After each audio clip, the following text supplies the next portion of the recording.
আমি সংস্কারের উদ্দেশ্যে বলতে সেটিই বুঝি যে সংস্কারের মাধ্যমে সংবিধানের কয়েকটি বাক্যের পরিবর্তন নয় শুধুমাত্র, বরং মানুষের ভাগ্যের পরিবর্তন হবে। অর্থাৎ একজন মানুষের রোজগারের ব্যবস্থা হবে, তার ও তার পরিবারের আর্থ-সামাজিক নিরাপত্তা ও সঞ্চয় নিশ্চিত হবে।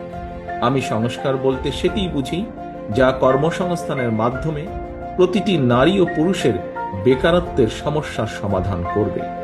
যে সংস্কার নারীদের সম্মান, স্বাধীনতা ও ক্ষমতায়ন নিশ্চিত করবে। যে সংস্কার সকল মানুষের জীবনের সুরক্ষা নিশ্চিত করবে। যে সংস্কার দেশের সন্তানদের আধুনিক শিক্ষা ও নৈতিক মূল্যবোধ গঠন করবে। যে সংস্কার মানুষকে কাঙ্ক্ষিত স্বাস্থ্য সেবা দেবে। যে সংস্কার বাজারে নিত্য প্রয়োজনীয় দ্রব্যের দাম স্থিতিশীল রাখবে।